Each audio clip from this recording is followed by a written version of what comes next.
Hi there. You're watching Pop Culture Warrior. This is the way.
Hi there. It's your second favorite DP right here, okay? No, that's Deadpool, you silly little Hufflepuff. Anyways, I'm gonna need you to shut up that pretty little mouth of yours and pay attention because the show's about to start, alright? And, I don't know about you, but I know who's my vote for sexiest ex-soldier turned pop culture show host. Alright, enough foreplay. Let's get on with the show.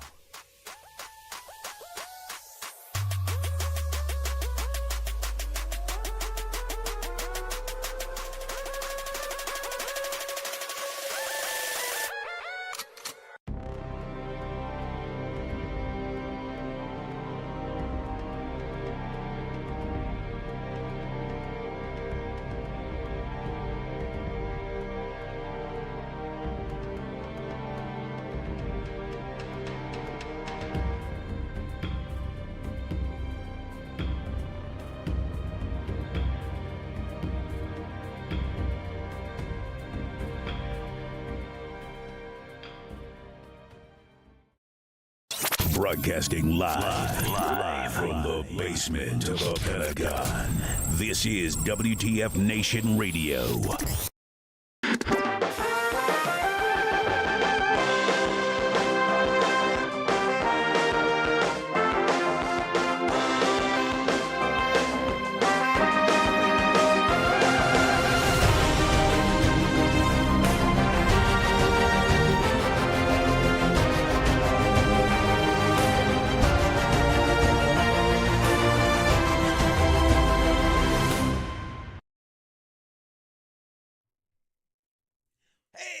Everybody, welcome one and all. Today is December 5th, 2023. This is episode 154 of Pop Culture Warrior. It's the show where I stay up to date on all the ins and outs of what's happening in pop culture so you don't have to. I am CQ. I am your Pop Culture Warrior. And joining me now is everyone's beloved co-host. He is the man in the bubble. He's the Marine with the mouth. Ladies and gentlemen, my brother from another mother, twinsies, Bad Mike!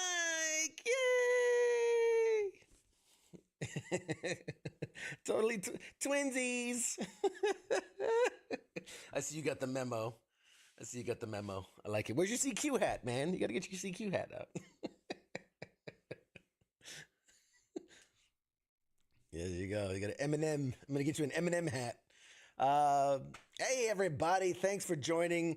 I think I've got things working. Check this out. Let's see if I click on this. Hey, look right there. Jeremy says present. All right, let's see. Is it clear? Hey, Heath says hello all. I got to make that bigger though. That thing's so tiny. It's like this big. It's shit. I forgot to unmute you. Classic. Oh God, I'm gonna get good at this one day. I'm gonna be good at this one day. One day. Hey, 150 something episodes. Why start now? You wonder why we were only ever nominated for podcasts? Never won. They don't know how to work the technology. half the show they can't hear us talk. Oh man! If only they heard the whole thing, we'd win.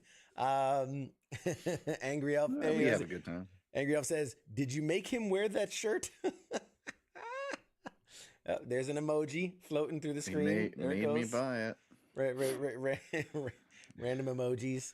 By the way, go nuts. All of you guys, go nuts. If you put emojis and all types of shit in the chats, it should be just bouncing all around the screen.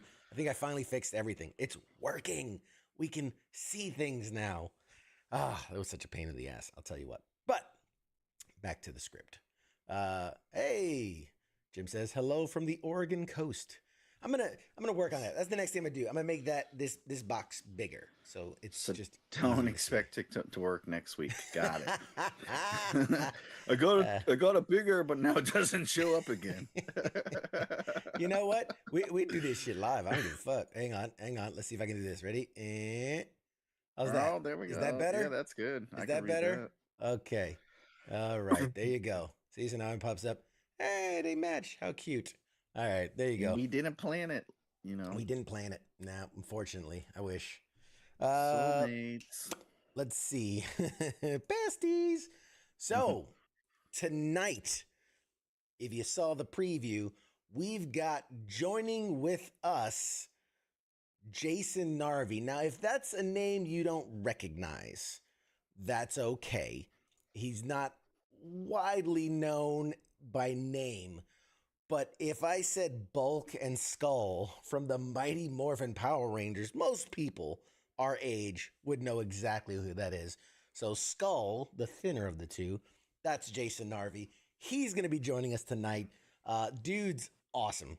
I got a chance to hang with him for a bit at New York Comic Con and just shoot the shit. And really cool dude. It's going to be a fun conversation tonight.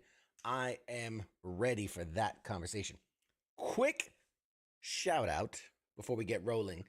First of all y'all that are already in the chats and hanging with us. I see Phil, I see Angry Elf's there, Timothy, Jeremy, Heath. Who else is out there? Jim. I see all, of course, the sports bar. What do you see? What do you say? What do you hear? What do you say? Love you guys, man. You're awesome. So quick shout out to you guys for watching. But secondly, shout out because I haven't mentioned this enough. Big thank you to a lot of the fans out there. My inbox is busy all week, almost every day, as people are sending me articles and links and like, oh, did you see this news? And did you hear that? I love it. Keep doing it. If there's something you want me to see, if there's something you want me to talk about, something you think I should post onto the page, whatever, send it to me, man. That inbox is there for you folks, you fine folks to utilize and hit me up with. If you're going to send me a dick pic, go ahead. I mean, it is what it is. You know, my information. One. Did you get it? It's Yes. 17 terabytes. Yeah. Still downloading? Teraflops, you know what I'm saying? It's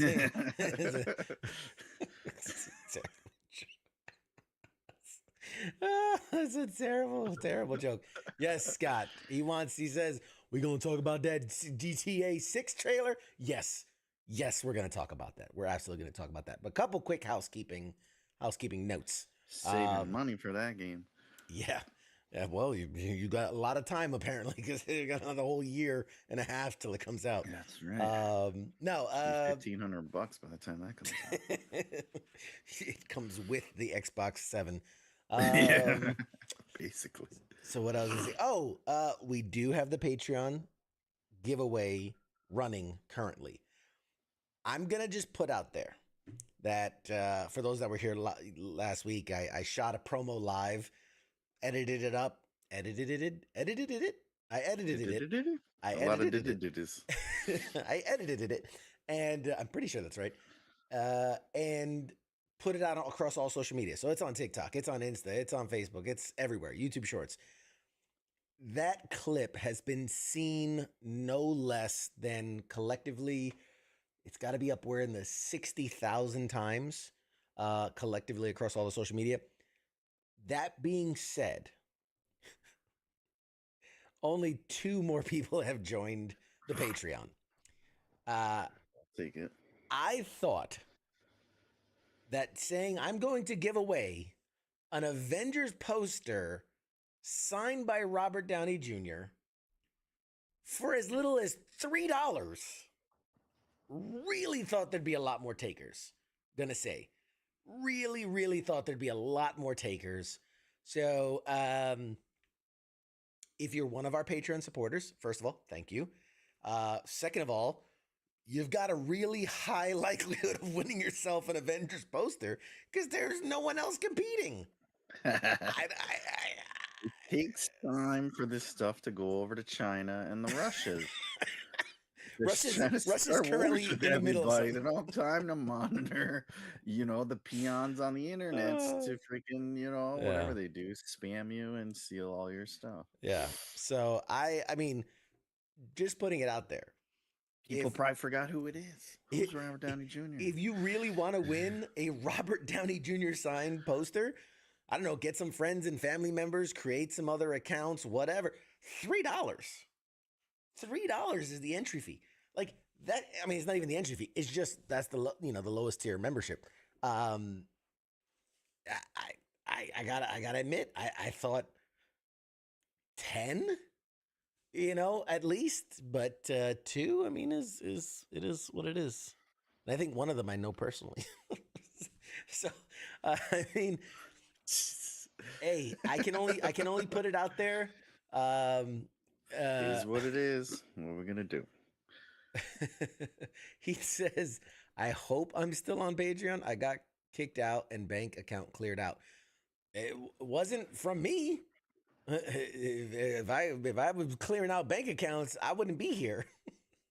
I'd be hawking a Robert Downey Jr. poster. Yeah, I'd be in Ibiza right now if I'm clearing out bank accounts. But yeah, I hope that's a joke and not serious. Because if it is, you should get that checked out. That seems important.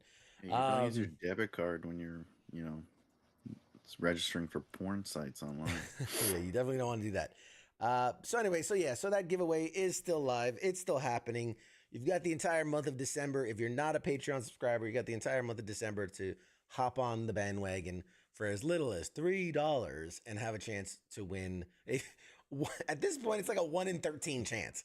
I mean, that's about as high of odds as you're ever going to get. For anything. For something that's fucking $1,500 starting price. So I might be regretting. Ship internationally? I hope not.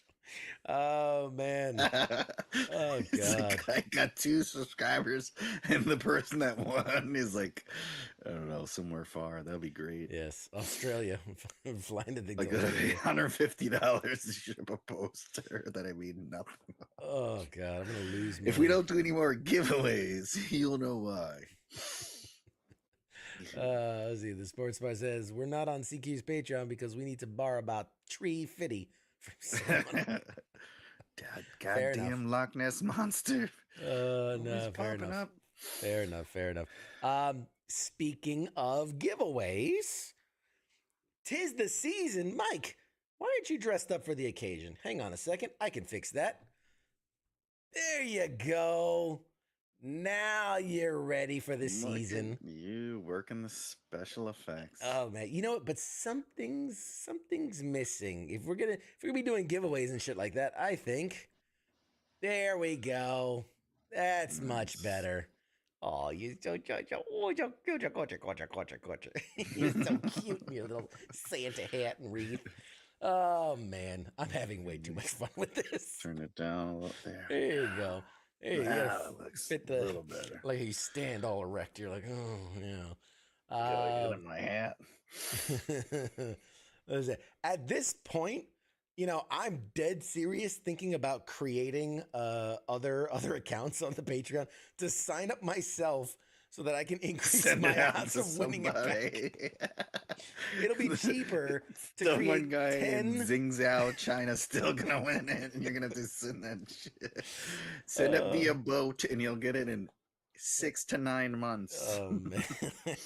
I'm telling you, at this point it'd be cheaper for me to create 10 $3 accounts, increase my odds of winning, and not lose this amazing one of a lifetime kind of poster. But whatever. So yes, we are gonna do a giveaway today. I said it, I'm gonna do it every week up until Christmas. We're doing a giveaway. So we will do a giveaway. It'll be later at some point in the show. Not saying when. Keep your ears tuned, peeled, and whatnot.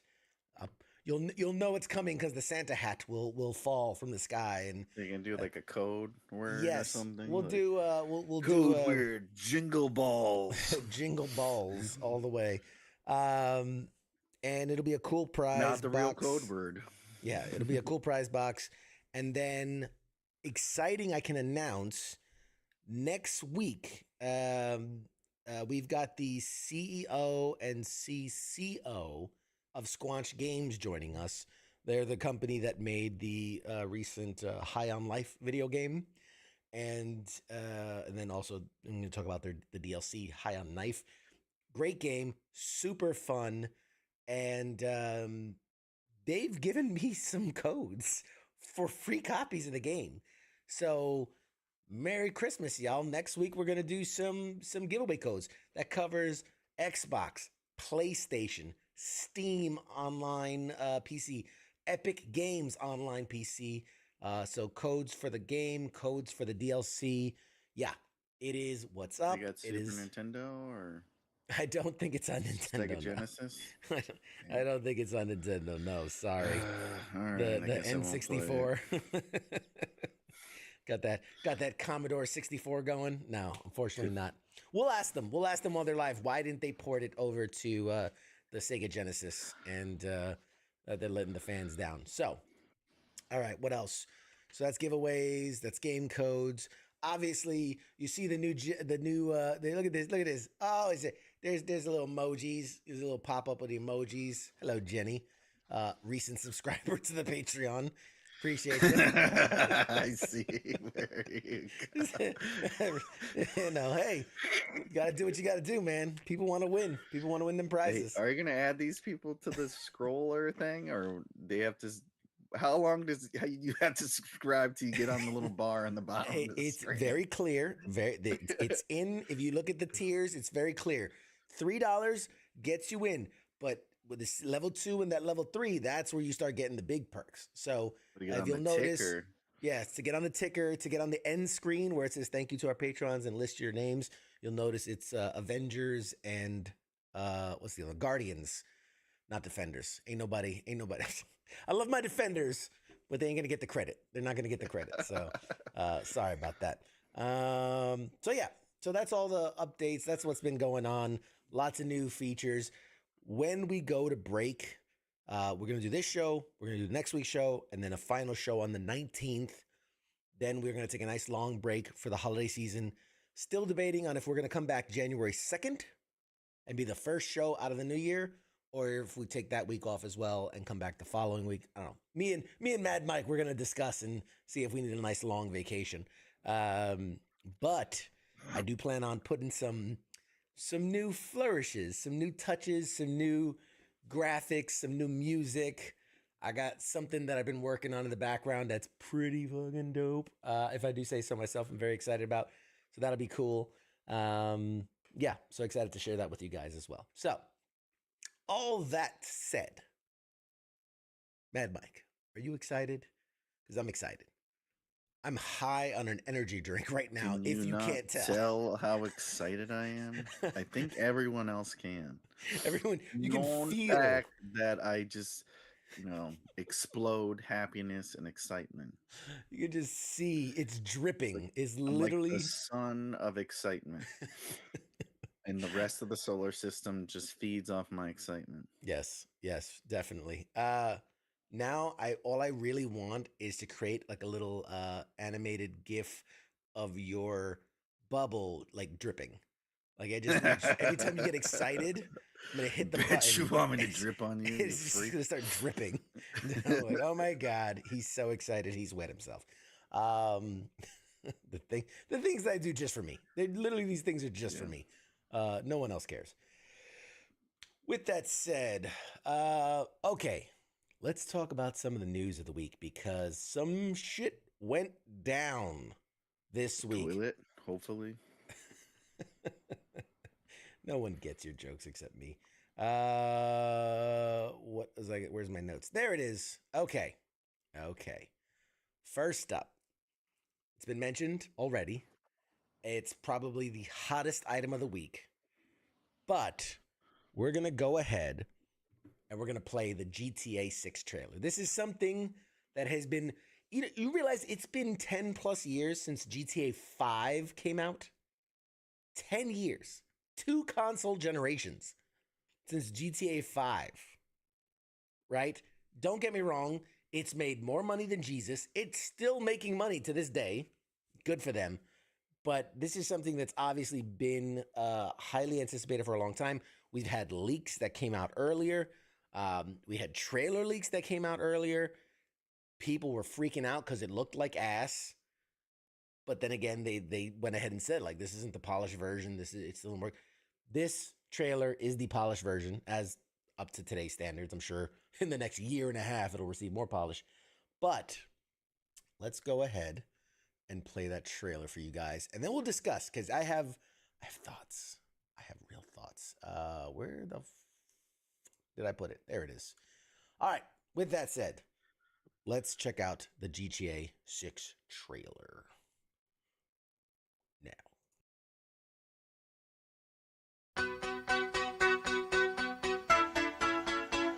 Lucia, do you know why you're here? Bad luck, I guess.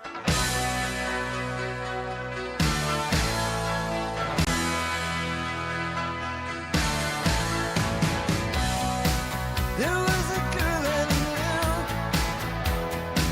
She said she cared about me. She tried to make my world the way she thought it should be. Yeah, we were desperate then to have each other to hold, but love is a long, long road. Yeah, love is a long, long Well, look who's back.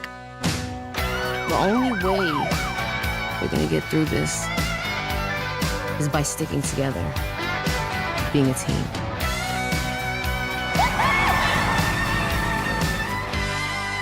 Trust? Trust.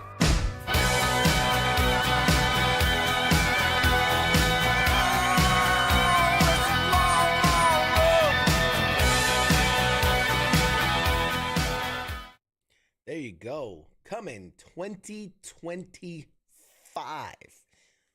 First of all, Mad Mike, what thoughts? You see that trailer now. What are your thoughts? They went full Florida, which is, I guess, all you can do. I mean, they got nothing else. I was living with GTA 6 Florida man. Right? Basically. They went full We Florida were man. like, whoa, where are they going to go? And it's like, yeah, we'll just do all of Florida. Yeah. We already have all this stuff from Miami created. Basically, sharpening that stuff up. I don't see why it takes them 10 years to make another one. So here's the funny thing. A lot of people assumed Vice City was going to be next. Just chronologically, like if you went, GTA was it 3 was Liberty City, GTA 4 was like, or then there was like San Andreas, or no, it was a Liberty City, then it was Vice City, then it was San Andreas. So GTA 5 brought us back to Liberty City. So a lot of people assumed GTA 6 would go back to Vice City. On top of that, GTA 6 VI, a lot of people thought it'd be perfect. GTA Vice City, VI as in 6, and then Vice City. Obviously, they haven't leaned into that just yet. Maybe they will.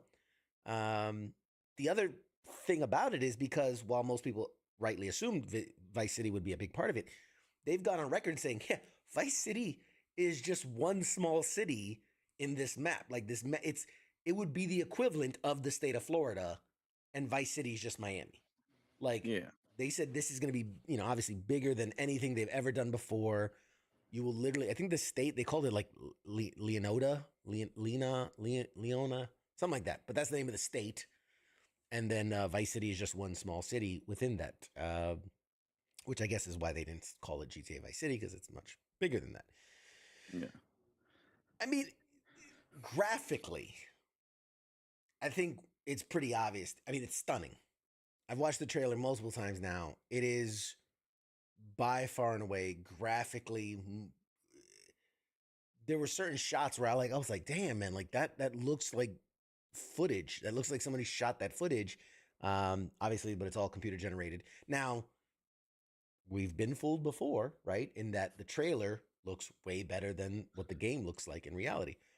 But that being said, Rockstar, especially the company behind GTA and Red Dead Redemption and Bully and these others, they're pretty good at delivering on what they promise. It takes them a while. but you know what though? When you've gone on record as making the greatest video game of all time, right, in pretty much every category, you can take your time. You can do it right. And if they do this right, GTA 6 will be something people are like our grandkids will be playing GTA 6 at this point. Pretty much by the time the next game comes out. I mean, not just from when it comes out, but right, so if you think GTA 5 took X amount of time, like I'm just doing like a parabolic arc, right? If the delay between GTA 4 and GTA 5 was this long, and the usage of GTA 5 was this long, then the equivalent coefficient is that the delay between GTA 5 and GTA 6 would mean that for 20 years people are going to be playing GTA 6, right? Yeah. Like that's we're extrapolating the data set, and so enjoy GTA 6 in 2042 when we're still playing it on the X station. That's when Xbox and PlayStation merge. It'll be the X station or the Xbox. They'll just buy them out. Yeah, that's true. Well, They're gonna fizzle out. You can only do so many more shitty Spider-Man movies to keep you afloat. And eventually, people will smarten up and buy an iPhone and get rid of this stupid. I would have agreed with you, but that Into the Spider-Verse saved them. Like that put, so it's like Marvel releasing Endgame, you know what I mean, and just bankrolling off of it. They're going to be bankrolling off of Into the Spider-Verse. They made some shady deal with Feige where he'll like own them to come crawling back, and they'll be like, "We'll help you."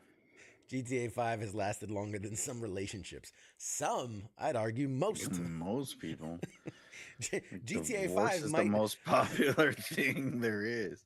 GTA 5 might outlast America. The way America's going, it might still be here when we're long gone, for all we know, like a cockroach. So yeah, so that's GTA 6. I mean, honestly, it's been out so long I don't remember playing it. Dude, that's games you played last week, though. That's true. No, look, GTA 5 is a great game, and in fact, I played it when it first came out, but the fact that people still play it, it's like, why? It's like anything else, especially with the online content that they put out. It refreshes it every once in a while. Like just now, they announced that for GTA Online, they're like, now you can have pets, you can have like dogs and cats and stuff like that now, and people get a life, people. Come on, play another fucking game. Jesus Play, Christ. play other games. Soon, There's now you can other- feed there's your other goldfish in GTA. Stop being cheap. Well, they're saving their money for the next one, is what it is. Yeah, you got to, man. You got to. I can't buy any more games. I got one game. I got a PlayStation 3 and Grand Theft Auto 5, and I'm riding this baby into the sunset. riding these to the wheels fall off, to the fans fall off. All right. So if you're out there in the chats, let us know what you think of GTA 5. And I missed a whole bunch of comments. Hold on. That looks like it's running in Unreal Engine 5. Probably be better by the time it comes out. I wonder how much the fighter keys in GTA. So what do you think? Okay, what do we think about a female protagonist? Here's the thing. I don't give a shit, honestly. Me personally. As long as the story's good and it's fun to play. That's all I care about. I went to the Marvels and I enjoyed the movie. I know a lot of people poo-pooed it and shit on it, whatever. I thought it was fun and simple. It wasn't expecting the Avengers, you know what I mean? Like, it was fun, a simple, fun story, little bit of action, some comedy, and I was pleasantly happy with that. As far as I understand too, it's not just going to be a female protagonist. It'll be the couple. It's the guy and the girl, whatever. Luis Yeah, obviously. The fucking Jason or trailer. whatever his They're name in the is. trailer. Yeah. So, and I think you'll be able to switch, like the same way in GTA 5 you could switch between the characters. I think you'll be able to switch between these characters at will. Maybe some missions force you to play as one or the other. I don't know. But I don't care. I've played female. I've played Tomb Raider. I've played Metroid. I've played plenty of games You with picked female. the ladies on the cards. Yeah. Oh yeah, that's true. I do use doesn't- female you- operators. On Not give a shit. It makes no difference. It's not 42. All right. Give no fucks here. Jesus Christ. Well, what do you think we should let them next? Play them in a video game, and then we're gonna let them. Goddamn country's going down the shitter. Who let them women's who let them women's out the Yeah, it kitchen? makes no difference. All right, let's see. You'll need every Good bit of for them. storage on It's your keeping up with the game. times. Also, I've already heard people say they're limiting their movements for the next 2 years so that there's little to no risk of death before GTA 6's launch. just everybody That's a stay good- still. Give that one a gold. Can you give him a star? I'm gonna do that. I'm gonna come up with like a Mad Mike Like seal a- of approval, and you're gonna get the Mad Mike seal of approval. I can't leave my house until this game comes out. Dude, okay. Got it pre-approved for the All- loan that I'm gonna need to buy it. All joking aside, I literally had a thought after Infinity War came out, and I went, "Oh man, Endgame's in a year." I was like, if I die in that year between Infinity War and Endgame, I'm gonna be so pissed. So pissed that I went 10 years in the Marvel universe to see the ultimate showdown of all the heroes, and then to like die right before that. Which I remember there were stories that came out of like kids and like the Make-A-Wish kids that were like, I just want to see the movie, and they're like, sorry kid, NDAs, was a bitch, and like couldn't. Can't tell you what happens. I was like, dude, that sucks. Tell Jesus we sucks. said hey. Oh man. Actually, they're all Jews. It wouldn't have worked. Phil's calling me out. He said female characters are harder to shoot. I know your tactic. Correct. Absolutely right. correct. The female form is more slender and therefore takes up less pixels and therefore are harder to shoot. Only the female forms drawn by men. That's true too. In Call of Duty, absolutely. Yeah. Let's see. Here we go. Greg says, when people complain about shit like this, it is in reality. Let's say 400 people. That's nothing. People aren't up in arms. Twitter makes issues out of nothing. That is true.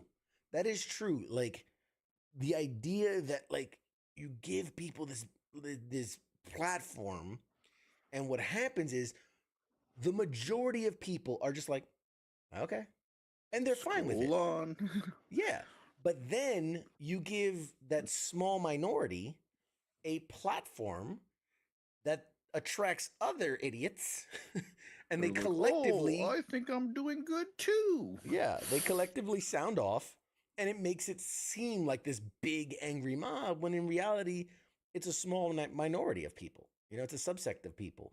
Um, If you eh, look at like whatever, I don't know, whatever thing you want to complain about, how many people commented? 4,000?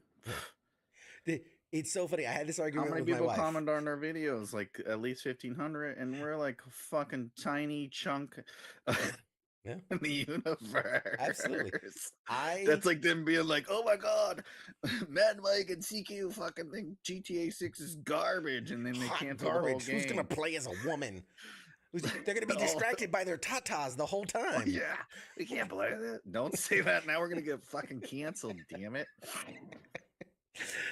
I had this conversation with my it. wife. The true story. I was gonna order something, and then she's like, "Oh my god, did you see all the negative reviews?" And I looked, and there were 19 negative reviews, and I'm like, "Oh man, on this product." And then I Out looked, of and how it had been many? ordered 7,000. 127,000 times, and I was like, "That's called a minority. that's Yeah. that's little, this big, little, big." Yeah. Small sample size. So Some people are just always grumpy. yeah, like there's just there's some people only leave negative reviews. I've seen your anonymous post on this channel. I've seen your comments about our channel. Oh, what we got going on, you dick. Angie says, I wonder if God will give you a mulligan. I guess if you die, he gives you a mulligan just for GTA. Shit's about to come out. I saw you pre-ordered it. Come back. I'll give you 24 more hours. You get to play and then you're done. I would take But that. it's full of bugs and you don't get to know how anything happened. That's true. The first 24 hours is just a tutorial. You don't even get into the main game, but that's fine. Oh God, that's life. Isn't that life? No, it's released on PS7 and you only have a PS5, so it took 13 hours to download. Oh no, you have to connect 3 PS5s just to get it to start. That's not enough power. I need more power. You need more power. You need more power. That's right. All right. Next trailer, because we've got a great list of stuff that came out that I want to share with you. So feast your eyes on this, something we've been highly anticipated to see. It's the return of The Boys, season 4. Let's take a look. Rome, Greece. All democracies fail because people are fucking stupid.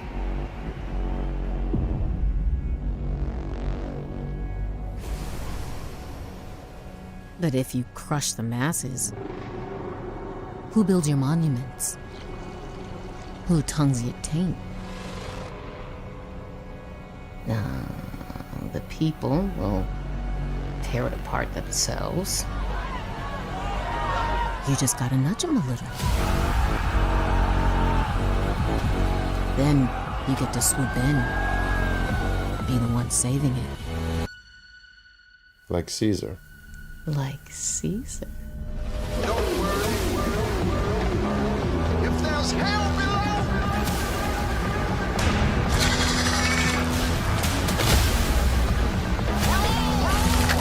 Oh, hell. Who wants their balls crushed?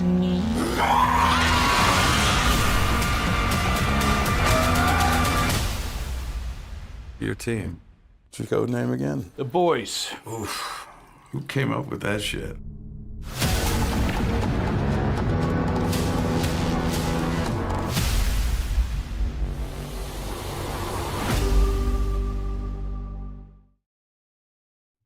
All right. The Boys season 4. What do we think? What do we think? Show's great. You've got the enthusiasm of Homelander. I swear to God. This is great. Right.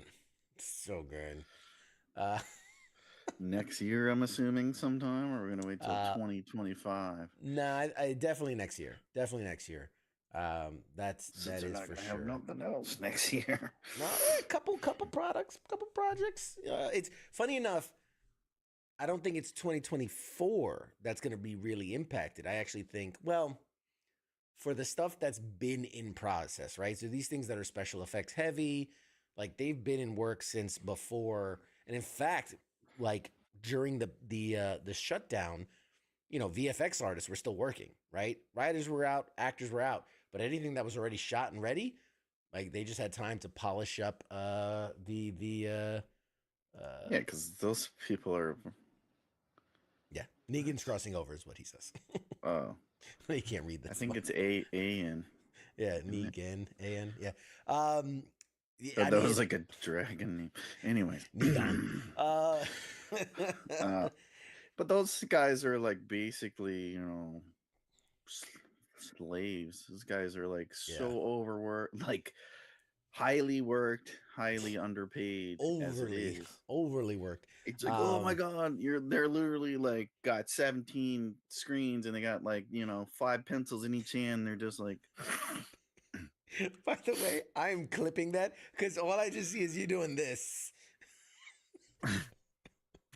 I'm gonna clip that, and we'll be using that later. CQ on a Friday night up in there. Oh so man, much going on. But yeah, I was like, it was a while ago. They had some article, and the people are like, yeah, like it's just thing after thing after thing, and you're like not even finishing it or whatever. And that's why like DC movies suck or whatever, because they're like, oh, just squeeze us in, between the Marvel pictures. just so that guy's like right-handed drawing, and these guys left hand doing the DC crap. Marvel's with the hands, DC's with the feet. Yeah, there you go. That's why. Yes, he's using his Sony his gets other the butthole. holder. He's using his other holder, his rear holder, to draw DC products. But, yeah, I was like, man, that's something I would not want to be doing right now. Phil says, it's never like watched. they're literally like 20 hours a day. Phil says, never watched. Might have to turn. I highly recommend. The Boys is really good. It's a really, really fun show. It is the antithesis. Do you not have Amazon Prime? Where the fuck do you live? Right? You gotta have Prime, man. The fucking cave or the gimp from CQ's basement.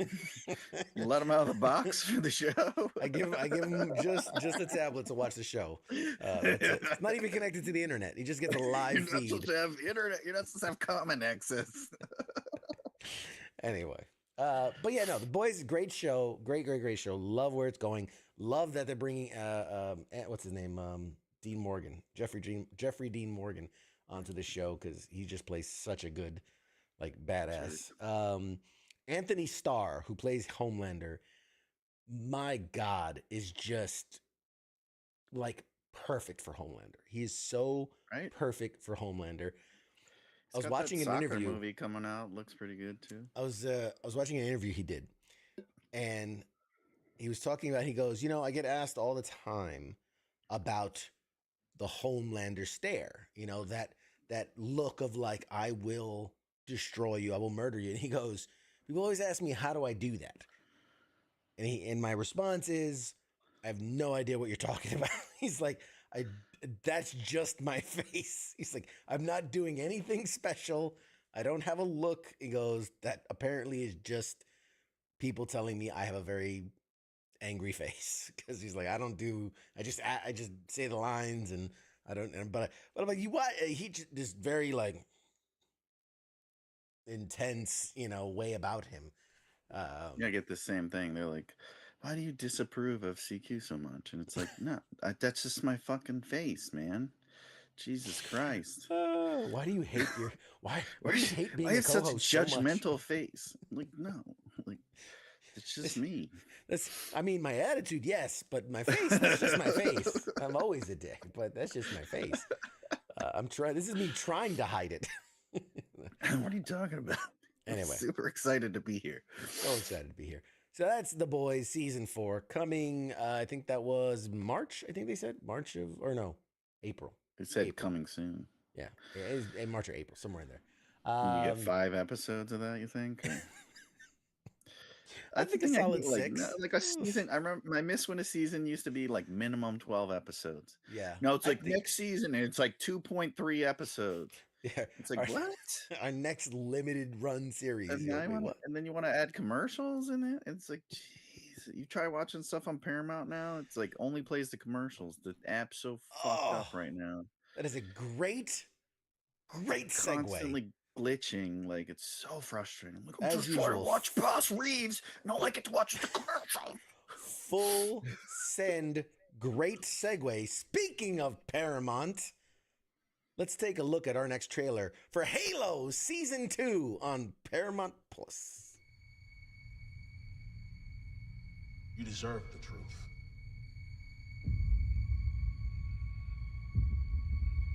The enemy is at our gates. Their numbers are overwhelming. Any Marine who makes this stand with us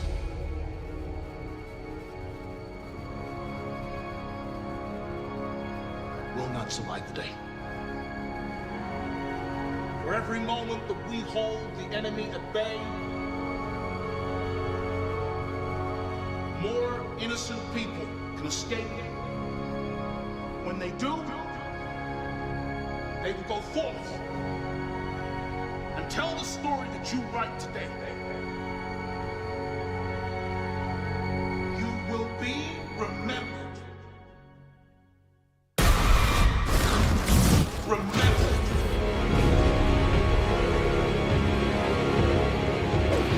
Remembered. Remembered.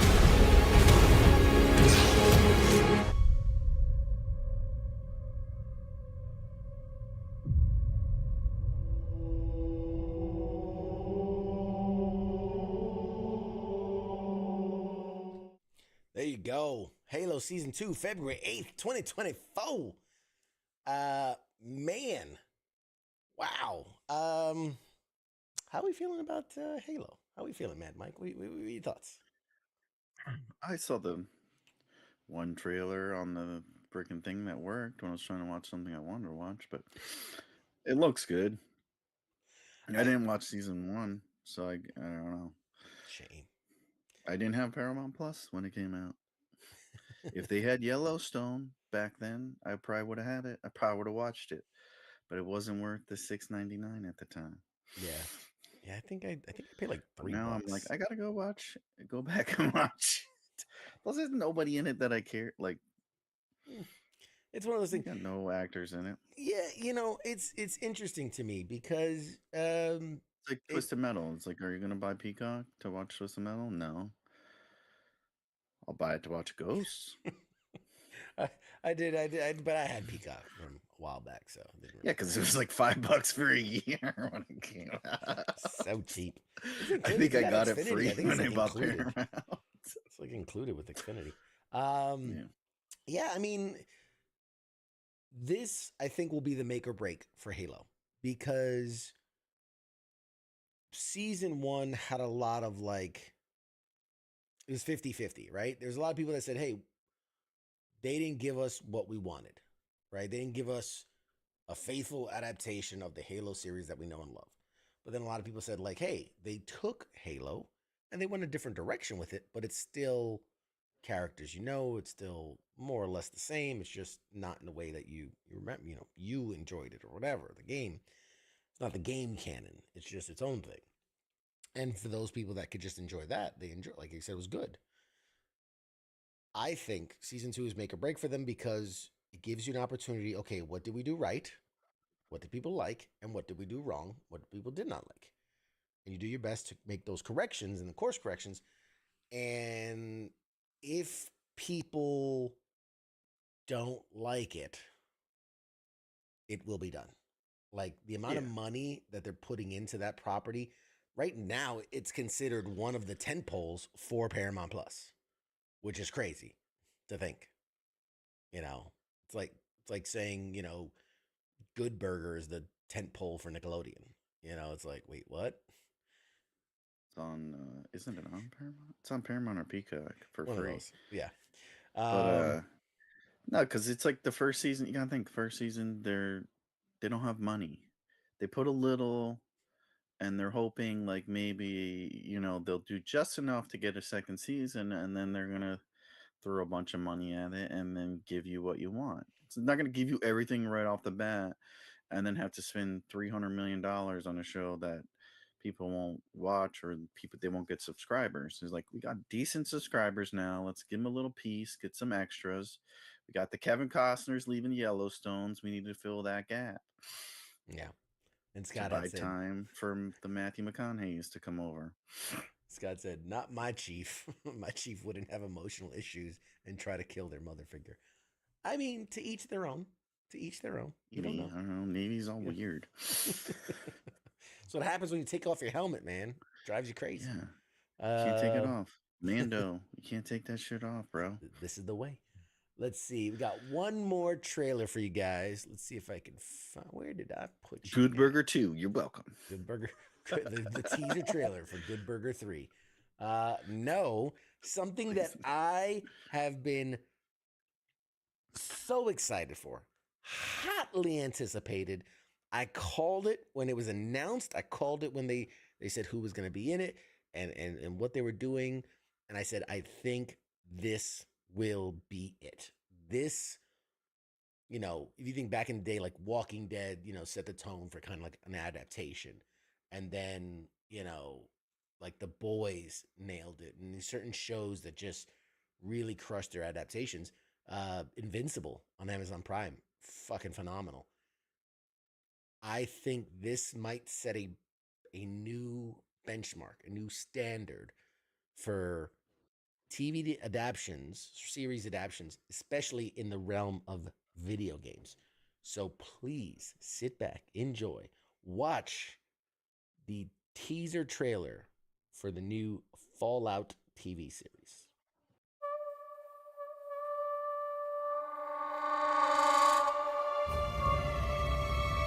I know that I've lived a relatively comfortable life. Stop! Lucy!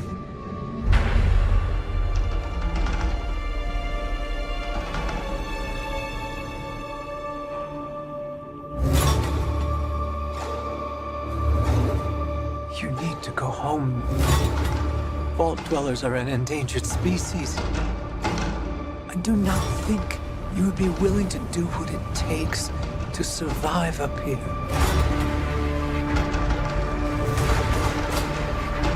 If you insist on staying, then you will have to adapt. Uh-huh.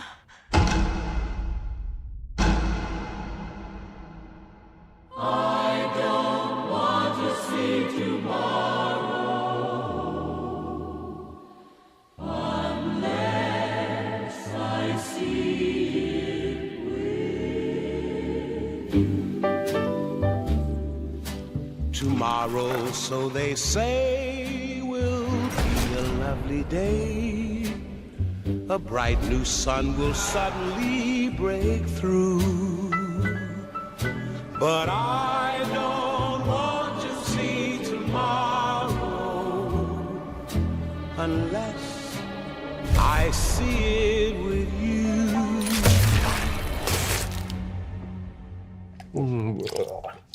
I grabbed a moldy one. Tomorrow, so I hear the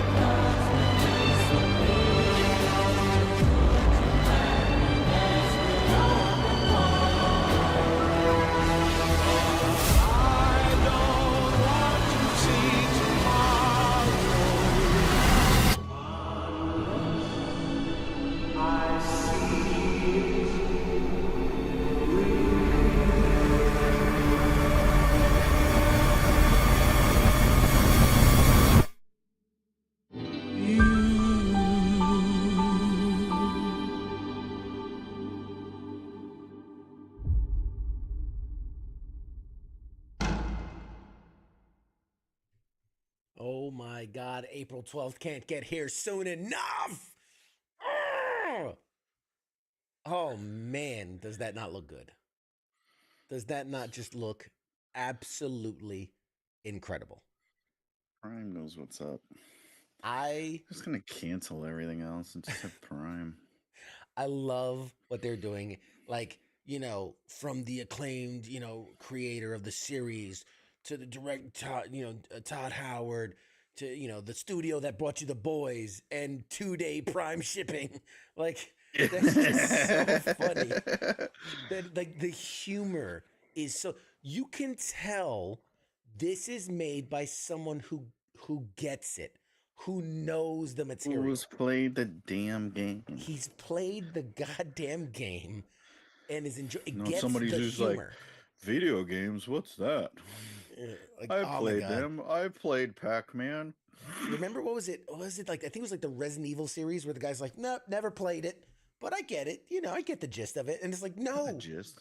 no, you don't. fucking get it. Oh man, Cause didn't that say Ron Howard? I think it was Todd Howard. Todd Howard, the creator of the series of the universe of Fallout. It's funny to me that it seems so obvious to just make a show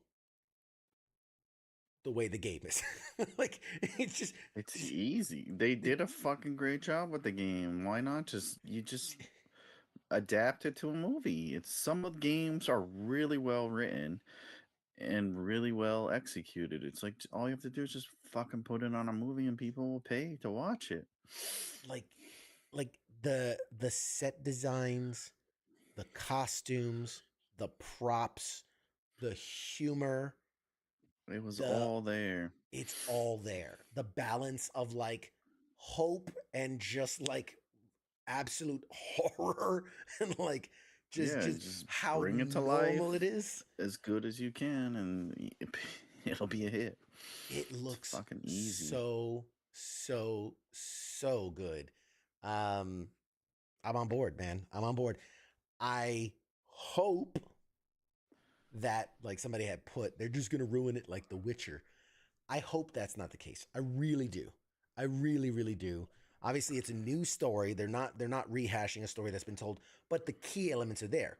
Vault survivors, going out into the wasteland for whatever reasons, for whatever vague story plot, come across ghouls and super mutants and the Brotherhood of Steel and rad roaches. I love that we got a rad roach in the trailer. That, stupid enough, that made me so happy. And we got a fucking rad roach in there. And they got people that can act in it. I'm sorry, but the fucking Superman guy, it's like fucking if I was acting. Guy's got 2 fucking expressions. I'm sorry. Just because you like playing video games and you're fucking work out doesn't mean you're fucking good at acting. No one's given Arnold Schwarzenegger an Academy Award. Just saying. Vin Diesel ain't getting one either. So. We'll see. And people not coming on the show. Throw it up on the board. People not coming on the show. All right. Let's see. I heard a rumor, and I don't know if you heard it, but you brought up The Walking Dead, and yes, I don't know if you have friends, but the Norman Reedus would be the Ghost Rider, front runner for Ghost Rider. Yeah, that's been on the rumor mill for a long time. Oh, has it? Yeah, it has. Well, first Greg, that's after the trailer. I'm not as concerned as when it was first announced that they would fuck it up. I mean, agreed. I there's always the concern of like, man, I hope they don't fuck it up. But I just had a really good feeling. I watched some interviews, like when it was first announced. I watched some interviews with the director, and he's like, look, I've played all the games. Like, he just, the quotes he was spitting out. The shitty Yeah, like the quotes he was spitting out just made me feel at ease because he understood the references. He understood. He's like, I know this stuff. He's like, if I fuck this up, like, I don't deserve to do what I do because this is just, he's like, it's just copy paste. He's like, all I gotta do is take that, put it there, boom, money. So I love that, and I really hope that he sticks to that. So it's one of those things where I'm like, please just don't fuck it up. Please just don't fuck it up. please just don't fuck it up. So we get about a minute or two to kill here before our guest joins us, and we take a short break. But yeah, man, oh God, this is it. This is what I wanted. This is what I've waited for. I was like, man, all I want for Christmas is the Fallout series to not be absolute trash like this, because I felt like if they screwed that up, it's just another domino in the just. It's just everything's gonna be ruined. But Prime's been stepping it up, man. Eventually, they're gonna stop making video game stuff. The adaptations, they'll feel like, oh, it's not worth the money. Nobody goes. Like it's not that nobody goes to support it. It's that stop making shitty versions of what we love. But, get people like shit people want, and then get people that have fucking played it to fucking make it. That's all you gotta do. The concept. Exactly. Like some weirdo that doesn't even know what an Xbox is. Like, oh, you're the perfect one to write this script. It's like, no. Never played a video game in my life. Just because the guy blew you 17 times doesn't mean he should make the script for the freaking thing. Like, come on. Yeah. Or also keep out the exec. I think a lot of it's studio execs are like, let's do this. Let's put this in. And it's like, which okay, I do have another story about studio execs, but we're going to save that to maybe the second half. And since we ran out of time to do the giveaway, if you guys want to be part of the giveaway from today's show, hang on to after the interview, and we'll do the giveaway after the break. So with that, guys, we're going to take a short break.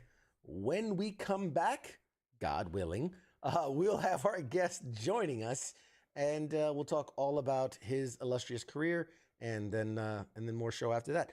So will we see you after the interview, Mad Mike? Yeah, I'll stick around. If you don't fall asleep, I put you back on camera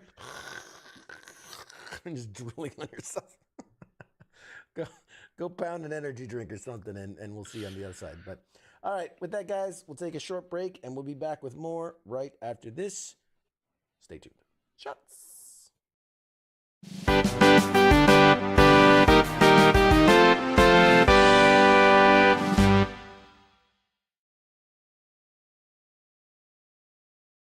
You're listening to the sounds of WTF Nation Radio.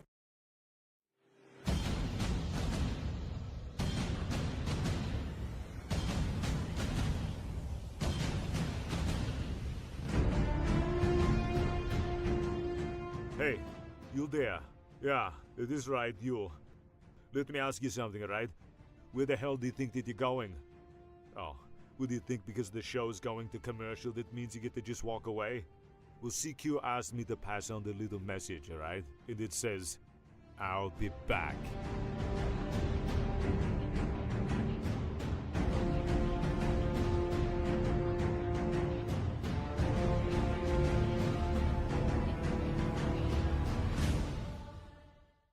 After all I've done, do you love me now? Do you love me now? After all I've said, running through your head, do you love me now? Do you love me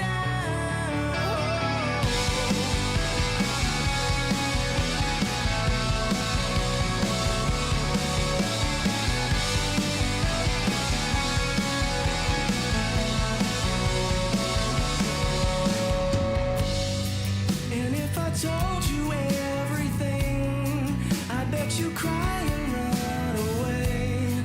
'Cause with all the lies I keep, made you believe this was me. The truth is I am not at all who I preach myself to be. And I deserve to be alone, and I'm alone here with me.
You're watching Pop Culture Warrior. The force is strong.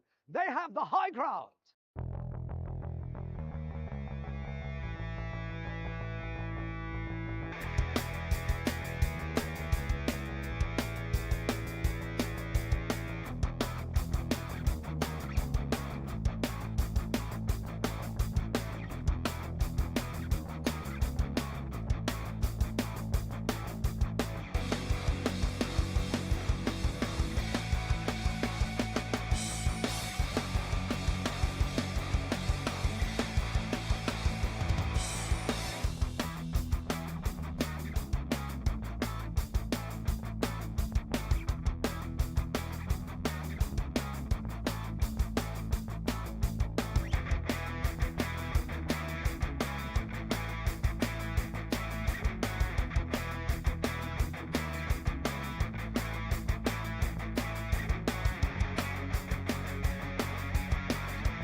Broadcasting live from the basement of a Pentagon.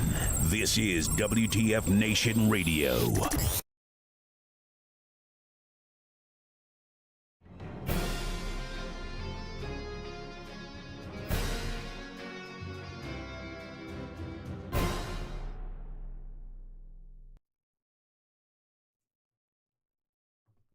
Hey everybody, welcome back to the show. Oh my god, I'm so fucking excited. I can't contain myself. I can't and I won't. Tonight, my guest tonight is an actor who was born in Los Angeles, California. He's been acting since he was a child. He's best known for playing Skull, one half of the bullying rival duo of the OG Mighty Morphin Power Rangers, a role that he has reprised in spin-offs like Zeo and Turbo and Power Rangers in Space before eventually leaving the franchise to continue on to college. I mean, he also appeared in the movie franchises, the Mighty Morphin Power Rangers movie in 95, Turbo, a Power Rangers movie in 97. I think we last saw him. He made a cameo appearance in an episode of Power Rangers Super Samurai. But this guy isn't just that, man. He's so much more. This man is a certified actor/combatant with the British Academy of Stage and Screen Combat, a member of the Screen Actors Guild, and holds a PhD in theater studies from the University of California, Santa Barbara. He is currently an assistant professor of acting, directing, and musical theater at East Stroudsburg University in Pennsylvania. He is a passionate and talented actor and filmmaker who has a unique voice and a compelling vision. I am so honored to have him here on today to talk to us about his work, about his life, and everything in between. Everyone, give a freaking mighty morphin welcome to our guest tonight, the incredible Jason Narvy, everybody. Thank you. Please. How long is it? Hi guys, how you doing? It's an honor to be here, man. I sound like a really decent individual when you put it that way. Like I sound like a guy that I'm like, he's okay. I won't press charges, you know. Dude, you are absolutely awesome. I honestly, I appreciate you for being here. I literally grew up with you. I was a kid watching Mighty Morphin Power Rangers. We all hated Bulk and Skull so much. Of course, everybody hated us. We're the most hateable people in the world. You know, listen, we met some of those guys. I mean, Steve Cardenas, yeesh. Oh, man. No, but okay, here's what I loved when people are like, hey, dude, I grew up watching you. I'm like, oh, that's not creepy, because if I said the same thing, I've been watching you since you grew up. Like you'd be pressing charges. You would be pressing charges. It's a little weird. So, I mean, it was nice for you to say it like that, but it was, come on. It was creepy. It was a little creepy. Don't press charges. Don't press charges. So no convictions. Never convicted. Dude, you are a legend. Okay, you've been around in the industry forever. You are part of one of the biggest franchises. I mean, you go to any country, you go to any kids today. It was 30 years ago. Kids today know Power Rangers. It's weird that they do. Like, so my kids are, in elementary school, and one of my son's buddies, they're 10 years old, that he rides the bus with and all that stuff. He's a Power Ranger fan. I'm like, still? Really? I don't even like it anymore. Like 30 years later, and like you're still watching it? Really? So yeah, it's amazing. Like, of all shows, you look at that show, you would not have thought that would have longevity. You would Absolutely. not have. You would have thought it was, take a couple of we're gonna take a couple of boxes like this, and we're gonna have them run like this. Kids will love it. And like, my butt. 30 years later, there they are. Yeah, right. We're gonna take some old Japanese B-roll film. Yeah. We'll dub a couple lines over. We hire a bunch of teenagers with attitudes. Teenagers with attitudes. Boy, is that 90s. Isn't that 90s? It's so 90s. So 90s of all the stereotypes they did on that show. But, okay, so when we first saw this show, we had no idea what we were filming for the longest time. I mean, obviously, we read the scripts, but I mean, you know how actors read scripts, bullshit. My line. Bullshit. My line. Okay, but yeah, we knew there was giant monsters and all that crap. But we never saw the footage of it. So about 3 months in or something like that, they actually showed us the footage of the Zords. They're like, here's the show. And we had books. We did have books in wardrobe they had the books of the original series, and it was all in Japanese, and they would use that as a sort of style guide. But we watched the footage of those Zords, and we're like, oh God, we're never going to work again. This is it. Our career begins and ends here right now. But after watching her for a little while, I'm like, though, it did remind us of Robotech. And that's not a coincidence, because Tony Oliver, who was one of the voices on Robotech, was one of the original writers and producers, and we really looked up to him. But it also reminded us of like Voltron. And we're like, okay, so I could see how a kid might actually like it, and so then when they actually threw the kind of rock soundtrack and the Voltron-esque stuff, and had all the good-looking guys like Paulie and me, we're like, okay, we got a snowball's chance in hell.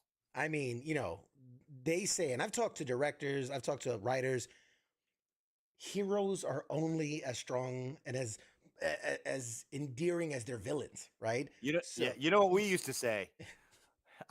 Paulie and I, we were at a con, and I came up with the following slogan: heroes come and go, but idiots are forever. Let's be honest. Like the Three Stooges, they still around. Like who was the third Superman? Who knows? Fair. I'd have to think about that. Yeah, for sure. So, okay, we're jumping ahead, right? Yeah, we got ahead. Sorry, guys. Sorry, everybody at home. My fault. I got way too excited. Sorry, we wasted your time. We have intentionally wasted your time. I got so excited to talk to you to bring back all these childhood memories. But first, I want to settle us in a bit. I want to get to know the man behind Skull. Okay, I want to know the man behind the camera, the actors. So, I'm trying to do a serious job here. I'm trying to give the song that's in your heart. That's right. Right. Bringing it to life. So first and foremost, for the folks at home, what is your military connection? So my stepfather, who I grew up with, was a combat Marine. He was in the last boot camp class that went to Nam. And he was technically at the very end, so he served a lot of time in Cambodia, and he was wounded during it pretty badly. A lot of stories he still doesn't talk about, and I don't think it's a coincidence that my mom later in life went back and became a counselor, a family counselor for the Navy, and it still is there today.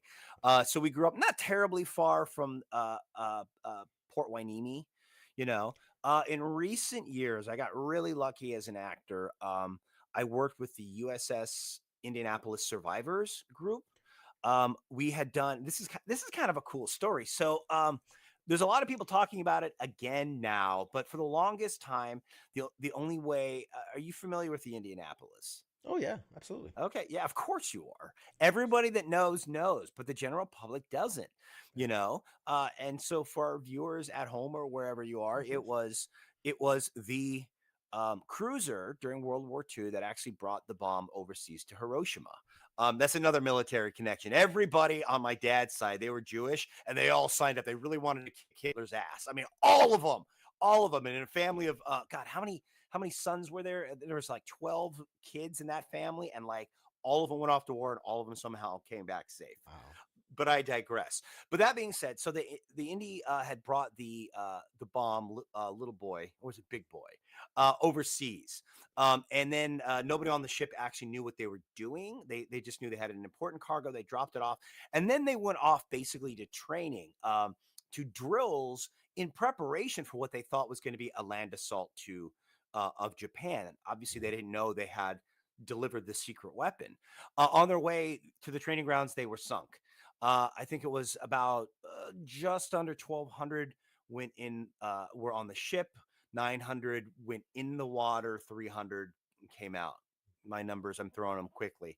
And of course, as the story came out, a lot of people that were in the water had gotten attacked by sharks. As terrible as that sounds, the reality was far worse, actually, because that was only a fraction of what happened. But because of that, the men were in the water for the better part 4 or 5 days, depending how when they got actually picked up. And when they got picked up out of the water, it it was horrible. They endured the absolute worst of the war. And really one of the worst things that happened was because of the timing of the thing, when the bomb essentially ended the war, and there was this mass casualty event when America was supposed to have a happy ending. And so the story both was buried and reviled, and the captain of the ship was court-martialed. So for the vast majority of history, the only way that people knew it, I mean, if you ask anyone in the service, they knew about the Indy. Okay, they knew about the Indy. Some of them knew about Charles Butler McVeigh III, captain of the ship, but not a lot. Okay, and as you know, it was a cautionary tale in there, but for the grace of God, go I. Not a lot of books had come out on it until Jaws. When Jaws came out, Quinn's monologue about, they're getting drunk and they're showing off their scars and their tattoos. And he goes, "Hey, what's that?" He goes, "That's the Indianapolis chief." And he tells the story of the Indianapolis. And that was the first time most of the general public had heard about it. Again, the Navy, the U.S. Army, the press, everybody kind of wanted to forget that it happened. Okay, there's nothing worse than a mass casualty event right when you think the war is over. Kind of like, was it the Sultana that sank with a bunch of Union soldiers as the war had ended? They were all going back home, and then it sank. But that being said, that was all that people knew for the longest time. I happen to work with a couple of wonderful playwrights who had written a play about the Indianapolis. They were inspired by Jaws, and the Indy people were very happy that had gotten the story out. But they looked at the play. This is my buddy Jamie McGann and Andy Peterson, and they were interested in Charles McVeigh, the captain. Captain McVeigh committed suicide in the 60s, and no one quite knows why exactly. But what they do know is that a lot of people, because of the way it was reported, blamed him for the loss of their children. Their sons. And so for the majority of his life, he got hate letters that said, "You killed my son." That's a hell of a burden to take on. So a few years ago, we did it. A friend of mine, Brian Fruits, had directed it in Chicago. Well, Chicago's not terribly far from Indianapolis. And every year there's a survivors reunion. And he asked if he could get their endorsement, just like get the name of the ship out there and whatnot. And they said, "No, we need to come see it." So Kim Roller, who's kind of the guardian angel these days of the Indy survivors, came out to see the play and invited. She gave us the thumbs up. It was a very haunting play. It was terrible. It looked in the face what Captain McVeigh went through and what the soldiers went through, and it didn't glorify the war. In fact, that same year that movie with Nicolas Cage, Men of Courage, had come out, and the Indy survivors reviled it. It was too heroic. They're like, "That's not what it was like. That's not what happened. That's not what PTSD feels like," and so I was lucky again because my stepfather had gone through it. I saw him go through it. My mom deals with it on a regular basis with her clients at the Navy. She can only tell me so much, obviously. It gave me the opportunity to kind of explore that, and I played Captain McVeigh, which meant the next year we went to the survivors reunion. I spoke as a keynote speaker to them, which is very both what a huge honor that I don't deserve, me who's just an actor, to speak to Navy brass and the survivors of the Indianapolis. Actual survivors were there at the thing. They saw the play. And in fact, some very good friends of mine ended up being like the captain of the USS Indianapolis submarine, who actually got McVeigh exonerated like in the 1990s, actually came and saw it. It was very fulfilling. So are you familiar with this project called the Theater of War? I think I've heard of it, but I'm not familiar with it. Okay, so there's a guy who started doing Greek tragedy for combat vets and their families, and his theory was this: all the Greek tragedies come from the 5th century BC, which was a century that saw 80 years of war, 80 years in one century. And when he looked at the plays, they celebrated the valor, But the people that were valorized were also broken people, like Ajax, right? Ajax is known as the shield. He was the shield for the army, and yet he went crazy, right? And so theater of war kind of had this thought that maybe theater and performance was a kind of therapy. It helps you deal with things that you only see in your dreams and your nightmares in the past. It puts it on stage in a way that you can talk about it because it's bigger than you. It's not really about you. It's about the community, and it deals with all the pain and the anguish that you go through. And it celebrates you without diminishing what you've been through. And I think that's also why the USS Indianapolis survivors really appreciated the work that we had done. You don't villainize uh, uh, our our soldiers. They've been victims of trauma. So when I looked at Captain McVeigh, I kind of compared him to Joshua Lawrence Chamberlain. Joshua Lawrence Chamberlain, you are familiar with that? The what is it? 54 Maine, the 54th Maine, I think. Now I'm confusing it with the troop from Glory. But anyway, but they were in that position at Gettysburg. They were at the very end of the line, right? They were like down here, and they were about to be flanked. And so he held the line. So he became the hero of Gettysburg, because if they would have gone down the line, the Confederates, it would have been a different battle, maybe a different war.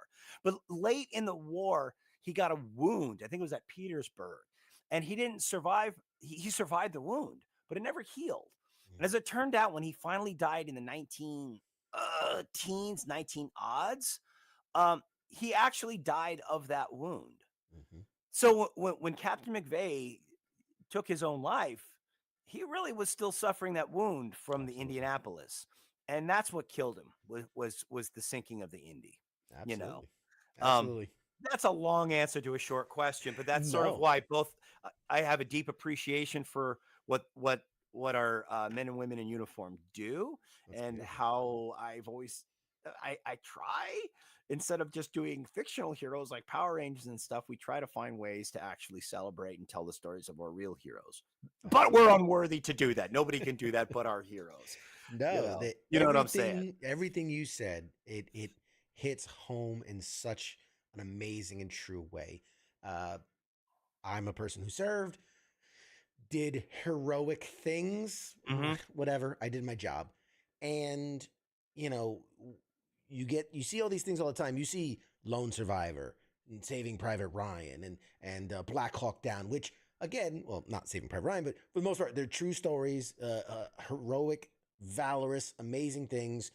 But you really talk to any of these guys, and they will tell you, like, what I did wasn't heroic. Exactly. I was doing my job. I was looking out for my guys. I was whatever it is. So that human element you talk about, that is so true to this, maybe over glorification of heroism, whatever, or patriotism, whatever you want to call it. But like, and the other part of it is that, like, 99% of the time, it's not like that. Like, I was in an infantry unit. That was my job, was to fuck around and find out. That was my job. And even then, like 90% of the time, it was just sitting around, smoking and joking, like we used to say. Well, that's the point, right? It's exceptional boredom 90% of the time, and then the absolute worst sheer terror you'll ever have. Absolutely. And even if that sheer terror is your DI, your drill instructor, coming in and just ripping you a new one, like if you're an 18-year-old kid, that's horrific. That is horrific. And what we ask of our men and women in uniform is immense, and I worry if anytime we tell war stories, it is simply a recruiting tool for the Army. I hope it's more a celebration of what people really do. But real heroes don't talk about it. So Bill Tody, who was he was the captain of the USS Indianapolis submarine, who ended up at one of the reunions for the Indianapolis, or when they christened the ship. The survivors came and they said, "Look, you're now the captain of the Indianapolis, and the previous captain needs you." Bill Tody, the heroism that he did, he would never talk about. And actually, I won't, because I don't he was like on he worked at the Pentagon for years, and he was there, for instance, on 9/11. And he was a real hero that day, and the people whose lives he saved and all that, but he would never talk about it. He'd rather talk about saving, about Captain McVeigh and helping him, and his heroes would be the men on the original Indianapolis, because heroism, that's the whole thing. A hero doesn't see themselves as a hero. I love to say, you see the old movies, John Wayne is the hero. No, Jimmy Stewart. Like, that's the real, like, those are the guys, right? The guys you don't expect, the guys that are in over their heads. How often when you were out there, you're like, what the hell am I doing? What am I doing? All the time. 99.9% of the time. What did I sign up for? No, this is great. And I love it. And it honestly answered a couple of questions I had for you, because something we talk about is, what's your military connection? What are things that you're passionate about outside of your given profession and things. And I think we've seen a lot of that come out. So let me ask you this then, getting to know you. What do you geek out about, right? Because, and for some, music, movies, TV, video games, like what's your go-to geek out when it's just you? Well, I've got a few. I mean, history, obviously. I mean, you can't really see, it's too dark in here, but I got my history. Like so a few things. I don't geek out about most of the geekdom stuff. Like, that's lost its gloss for me. Every once in a while I'll see somebody, I'm like, hey, that's so and so. History I love, the Wild West I love. God, what kind of stuff? I mean, obviously, I love music, but I don't geek out over it necessarily. I love it. Like, everything I do, I gotta have it. If I go down to New Orleans, where there's music everywhere you trip, there's music. It's in the air. It's kids on a street corner with all their marching band instruments. They'll play funk, hip hop, jazz. That's the best thing you've ever heard. And they'll pass the bucket around. Like, that stuff makes me geek out. Like, what do I do? What do I spend my time to relax? I love boxing. That's the thing I geek out over a lot. You can't see it on my wall. It's one of the things, like, I got a Muhammad Ali autograph when I was a kid. My real dad. So here's a good story. And this is kind of how I got into acting, actually, is I had gotten in trouble. I got myself kicked out of school. We won't go into what I did. There was 3 reasons you could get kicked out of school in junior high. I did all of them in 1 year. So, and so that weekend, my real dad, my parents were divorced, obviously, because I mentioned my stepdad, was going to meet Muhammad Ali and get autographs. And I couldn't go because my mom and stepdad are like, oh, no, he grounded. No. He is not going. So my dad, now there's 2 different versions of the story. Muhammad Ali was older. He wasn't that old. I mean, I'm not that old. I mean, it was still the 80s, but he was starting to lose some functionality, with Parkinson's and whatnot. But he was not even signing to so-and-so at that point, just because it was a little bit difficult. But my dad said to him, look, my son just got himself in trouble. He got himself thrown out of school. Can you just, write something inspirational to him? And so the champ just shook his head and wrote, to Jason, try for greatness from the greatest, Muhammad Ali. A whole damn sentence. Wow. And that to this day, I geek out over, so when I go down the rabbit hole, I'll say, okay, boxing. And that's true. I do it myself. Occasionally. I'm not good. I don't claim to be good. They'll kick my ass next time I try to go sparring. But like, I love, like, following people like that, like biography, autobiography, like real life history, real life heroes. That is the shit I geek out over, but we can talk about more fun stuff if you want. I love black hats that the guys, there you go. You're welcome. That was for you. That was a little special for you. I like that. I like that. So the check's in the mail.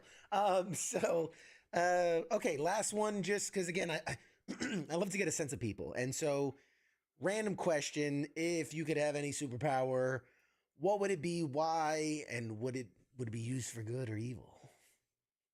How big is it? As big as you want it to be. Oh God, what would my superpower be? I guess. Oh God, that's a tough one. I guess to live forever. No, that sucks. That would get old, wouldn't it? That would get really old. That would get really old. My superpower would be to go back. No, my superpower. Do I need one? I mean, I think it can be very unassuming, like whenever you want a slice of pizza, there it is. Okay, so lots of pizza. Okay, that's a good one. Yeah, anytime. Okay, I don't need a subway pass. I'm the only guy. They're like, oh hey. I'm like, I got to pass. There you go. Hey, No, man. that's terrible. These are not good. I clearly have no imagination. I've been looking at too many real people in the world. You've been living in the real world way too long, man. Come on. Way too long. You come from a sci-fi fantasy background. I mean, I joke with I got it. Oh, I please, got it. I want the ability to go into any movie theater and during the opening credits give the exact ending, and like instead of me like actually saying it out loud, it instantly jumps into everyone's head and everyone's like, oh. Now that is an evil superpower if I've ever heard Yeah, one. yeah, exactly. So that's what you get. Ruin everyone's time all at once. Everyone's time. I love it.